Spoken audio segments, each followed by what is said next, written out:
Welcome. My name is Nataša Rakitic, and in this podcast, we will present new opportunities for the students from Serbia that would like to continue their academic studies. In Belgrade, these days, we have a presentation of the Koledž Evrope, institution that exists 75 years and has 3 campuses in Belgium, Poland, and more recently in Albania. I have a pleasure to talk to rector of Koledž Evrope, Ms. Federikom Mogerini, former High Representative of the European Union for Foreign Affairs and Security Policy. Thank you for being in Belgrade, and thank you for this opportunity. Thank you for having me. How do you feel in Belgrade? It's been several years since your last visit. Did you have time to visit the city, to meet the people you know?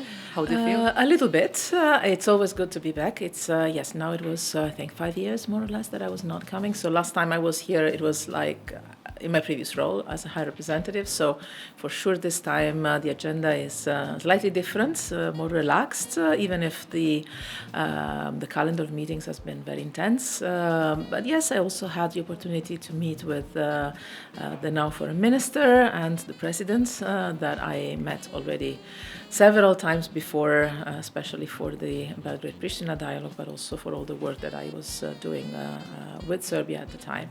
So, but I would say that probably the highlight so far has been a great meeting I had yesterday with potential students of the college and very vibrant young generation in Belgrade. A lot of students were interested in this info panel. What are your impressions about the last night? It was great.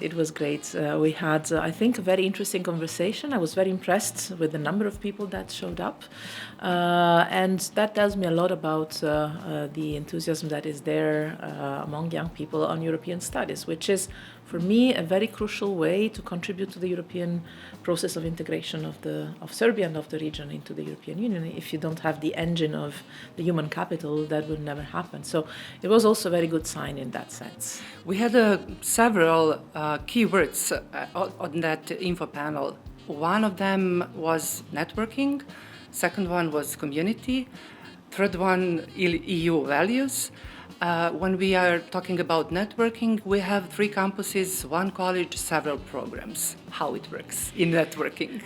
It works wonderfully well. It sounds complicated and complex. In reality, it's a lot of fun for the students. It's also a lot of hard work in studying. So how it works in basic terms, indeed, since 75 years, the Koledž Evrope is doing postgraduate masters of 1 year. So we have students of approximately 50 nationalities that come in one of the 3 campuses, study and live together. They also have a lot of fun together. They do activities, but most of all, at the end of the day, they get a master degree that is accredited with the Dutch authorities, so it's recognized in the European Union on European studies. We have 4 departments of studies in Bruges. Bruges is 1 hour away from Brussels, so let's say the campus in Bruges is somehow the heart of Europe. The proximity with the institutions is the main feature, and there we do what I would say is the core business of the European Union. We do law, economics, politics, and international relations and diplomacy. Everything that we do is EU branded somehow. So, for instance, when we do international relations studies, it's EU international relations. Everything we do is international relations. In Natolin, in Warsaw, we have a beautiful campus there, and we do European interdisciplinary studies, and the main focus is mainly on the neighborhood, being it east or south. And since this year, a couple of months ago, we opened the 3rd campus in Tirana, in Albania, right in the city center, with only 32 students to start with that come from 21 different countries in the region and beyond, all over Europe. And they study European transformation and integration with a special focus on Western Balkans. And basically, the idea there is to prepare the generation that will make the accession of the Western Balkans a reality into the European Union. So the main focus is enlargement policies and regional studies on the Western Balkans. So the idea is really to create the network of those that will make it happen. And somehow there is also symbolism there, because when the college opened the campus in Natolin, in Poland. That was 30 years ago, and that was to prepare the big enlargement wave of 2004. It worked. Many of those that made it happen at the time studied in Natolin in the previous years. And now the idea is a little bit the same, that in Tirana we will form the generation that will make the enlargement to the region really happening. Tirana is not far away from Belgrade, and I suppose that for students from Belgrade it will best choice according to the program and of course the distance between Belgrade and Tirana. What other things are important for students from Serbia to know? What can Koledž of Europe offer them? Well, first of all, yes, the curriculum is unique. I think we've done a mapping exercise before preparing the curriculum and the course, and we found out that we are now the only ones offering this curriculum that is completely focused on EU enlargement policies, accession negotiations. So if you want to study and be somehow ready for work in the institutions, being it national or European ones, that is the place to be. But also it's important to know for students in Serbia that there are scholarships available. We have 10 scholarships provided by Telekom Serbia for Serbian students to study not only in Tirana, also in Bruges or in Natolin. We are also having other scholarships that are possible for Serbian students. So I really hope to see many applications from students from Serbia. At the moment, there are not so many students from Serbia? At the moment, there are not so many students from Serbia, and I think it's really a missed opportunity because there are scholarships, which means that there are no costs for Serbian students. And when I say no cost, it means that the scholarships cover the cost of the teaching, obviously, the academic activities, but also they cover boarding and lodging, which means that because our students live together, eat together, and this is all covered. So there is no issue when it comes to economic concerns. The only thing that you need to have to apply is, a degree, a lot of interest for European studies. You have to be passionate about the European integration process. You need to be ready to live and work and study with an international community of students. There is no age limit, so our average age of students is in the late 20s, but we have students that come also after they've worked a little bit. You have to speak English, yes, we studied in English. You have to be ready to either you have to know some French already or be ready to learn French because we offer intensive courses of French. And in Tirana, one compulsory course is needed in the second semester, so you have time to study French before, and we offer the French classes. In the other programs, it depends, but you have to be ready. I would say, most of all, you have to be ready to be empowered. That is the other key word that I would say. And a strong will.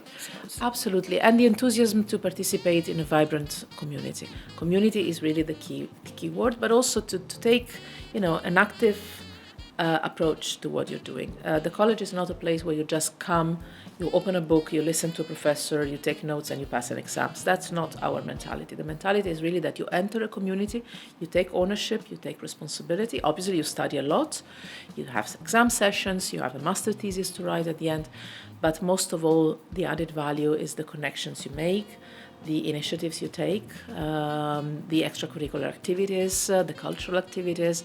You're part of something much bigger. It's not just studying. And I suppose that they can exchange the experience, the students, because there are several nationalities. They're coming from different countries, and every country has its own practice in EU process. And as you said on this info panel, European Union is involved in everyday life. All of us. We don't have to be involved in EU integration process or policy and so on, but in everyday life. In every single sector of our lives, being it inside the European Union or for those countries that are in the process of entering, everything has something related to the European Union, which is somehow something that you don't immediately realize until you see this in details. But there is no single aspect of everyday life that doesn't have one connection or another with the European Union dimension. So indeed, you can come from different backgrounds of studies. You can come from, obviously most of our students come from social sciences or juridical studies, but you can also come from other sectors, because there's literally no sector of professional life or life simply that hasn't some level of interaction with the European Union. So this is really for everybody that has a passion on European integration. European integration is our mission. We have to say something more about the deadlines, because Yes. for all those that are interested in study on the Koledž of Europe, application is starting or will be very soon. Applications are open already. Okay. So you can already go to the website of the Koledž of Europe, find the applications, or follow us on social media, find the application requirements. You need to prepare a file, nothing major, something simple. Something simple. It has no costs. You submit the file. The deadline for submitting the file for application is mid-January. So my advice is always to do it a little bit more in advance. Use the Christmas break to do it, or start working on it now. You submit the application by mid-January, and then we go through all the applications we receive. The selection process is tough, but you can make it. Once we do the pre-selection, we call for individual interviews that happen either in presence or online.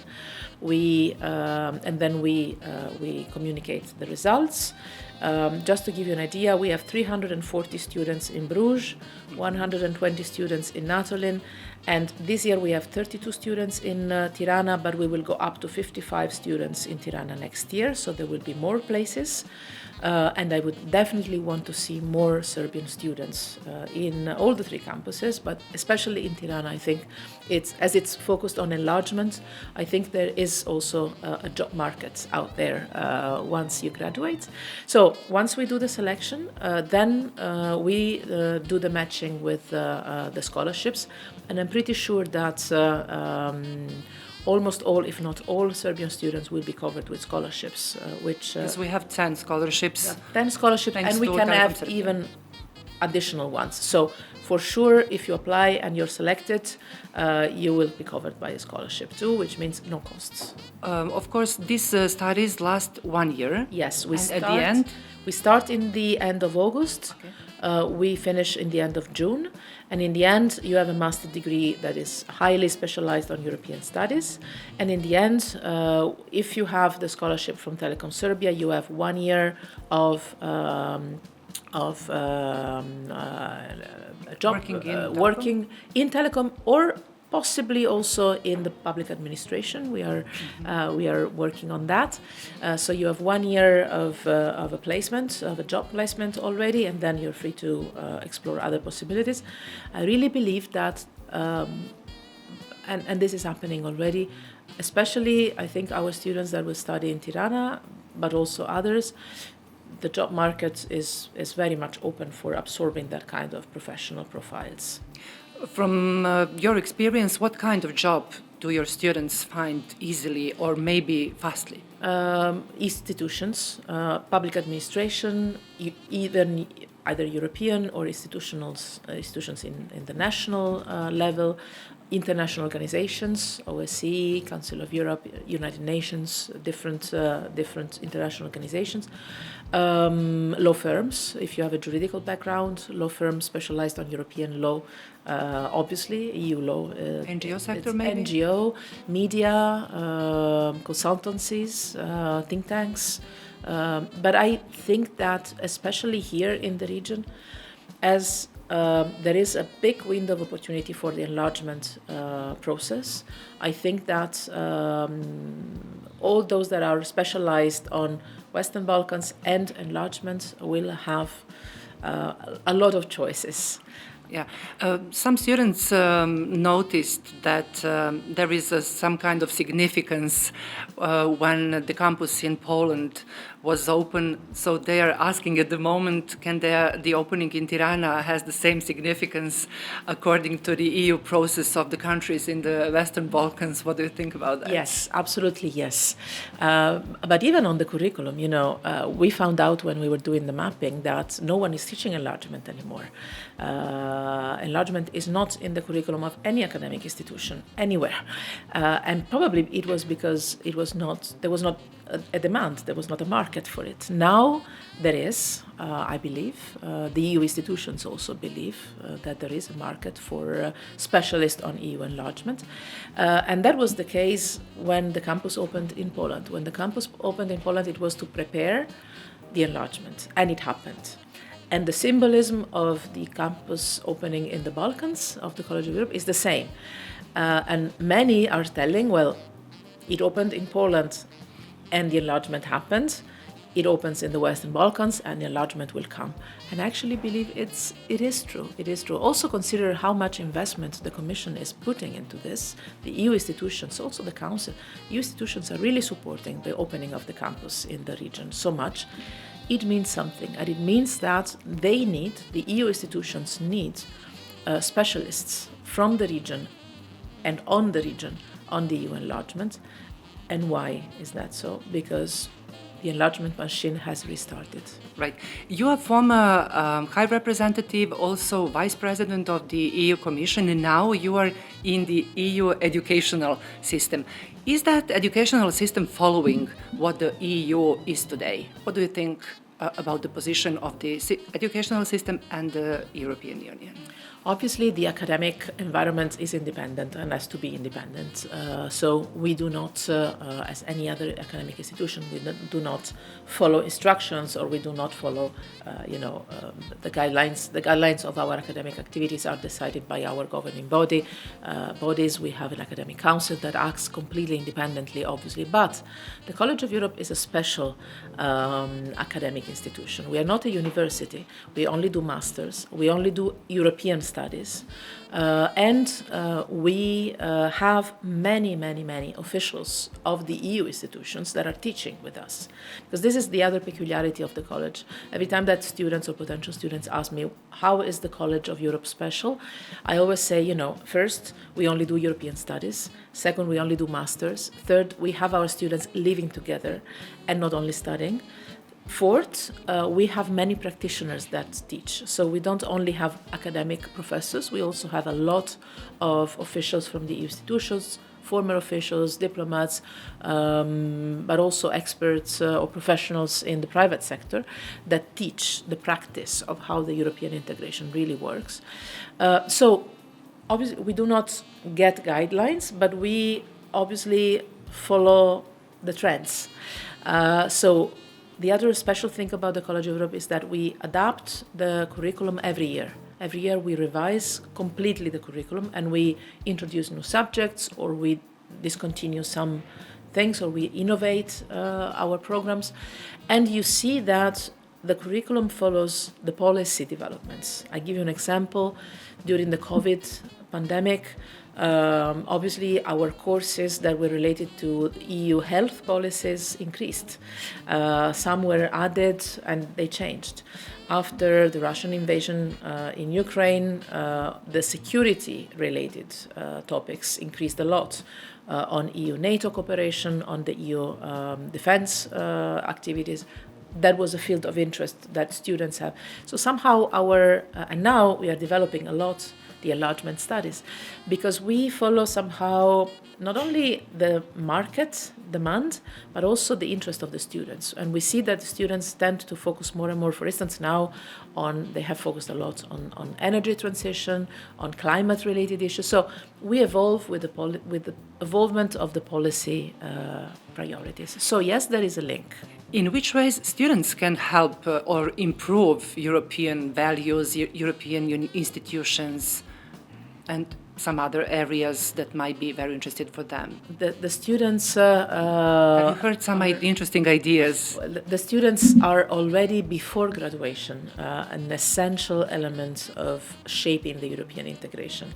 And this is what is so exciting about the college, that even while you're still studying, you contribute to with ideas, with initiatives, with papers, with conferences, to shaping the current course of the European Union policies.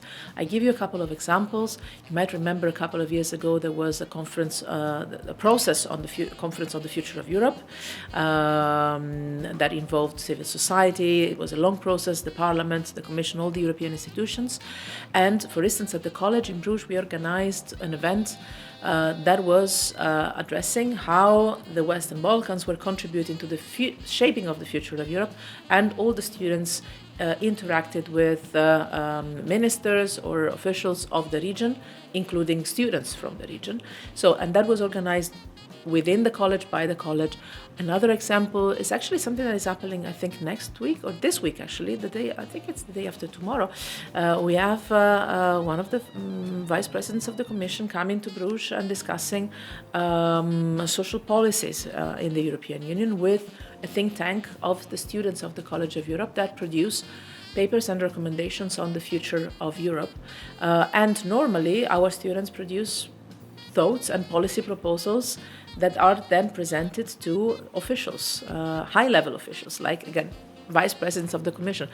Our students in Tirana had the opportunity to exchange with Ursula von der Leyen just a couple of weeks ago when she did the opening of our academic year. Actually, she did the opening both in Tirana and in Bruges, having an interaction with the students. So you have really, that's why I'm saying it's an empowerment exercise. You have already, when you are a student, even before graduation, access to the decision makers with ideas, with policy proposals, and this is really unique. I mean, you have the opportunity to interact with very high level ranking officials. There is something you said already, that the students are not the future, they're present. Yes, absolutely, and this is what we're trying to do, and actually it works quite well.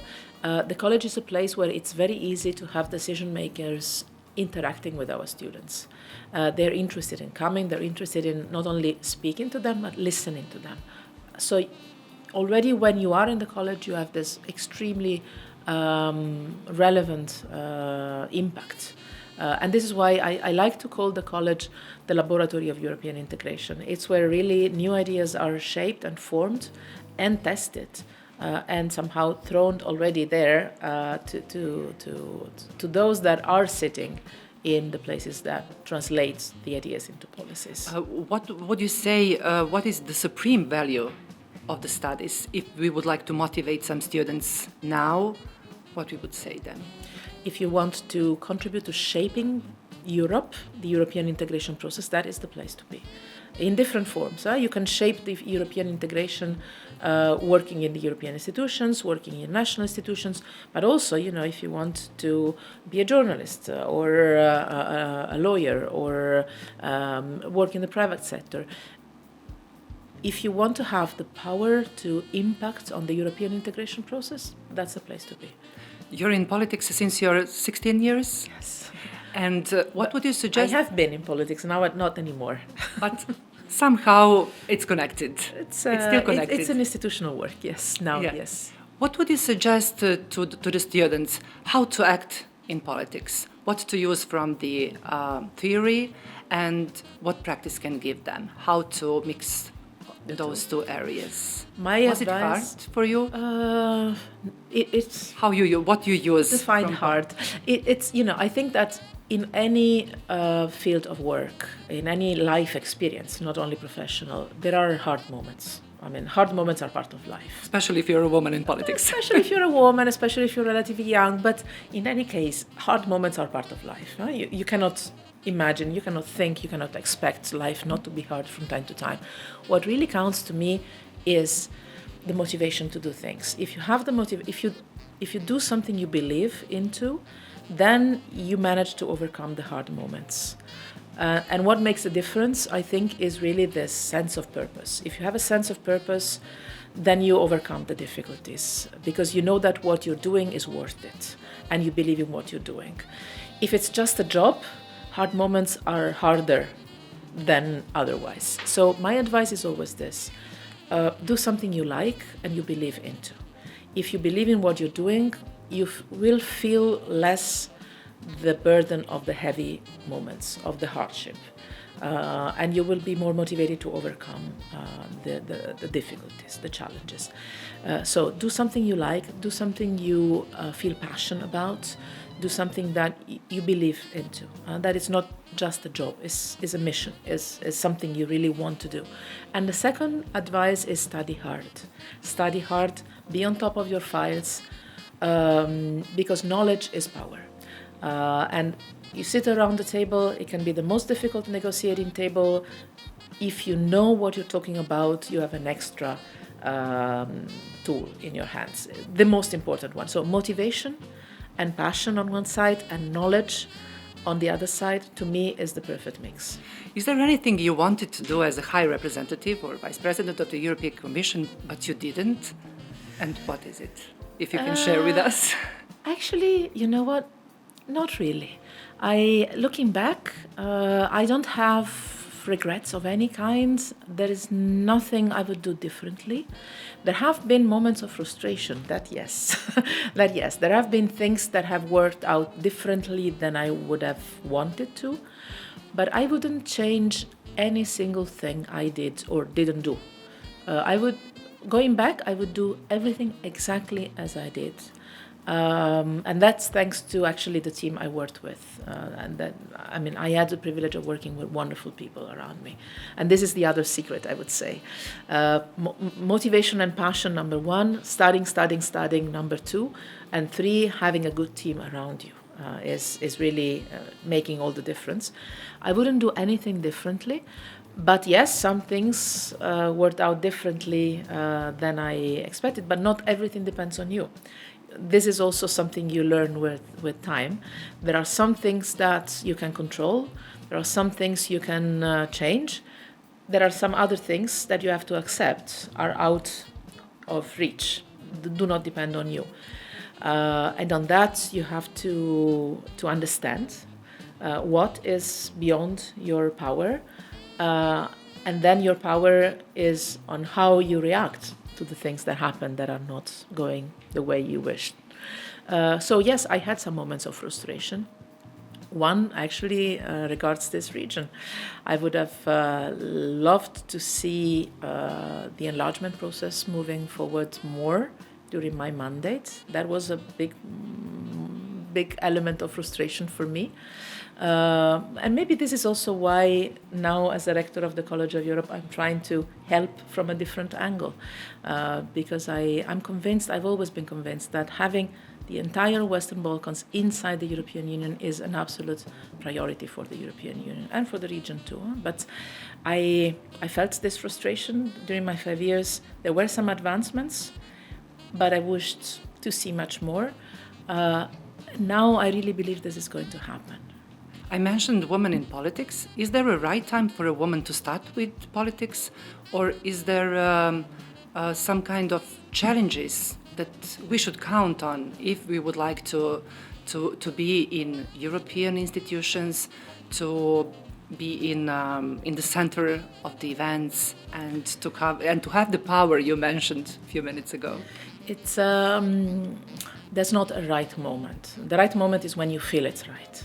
Follow your instincts. That is my advice to everybody, but especially to women. Sometimes I hear students, especially women close to graduation, that ask me advice on, how to manage the family-work balance, how to prioritize times of life.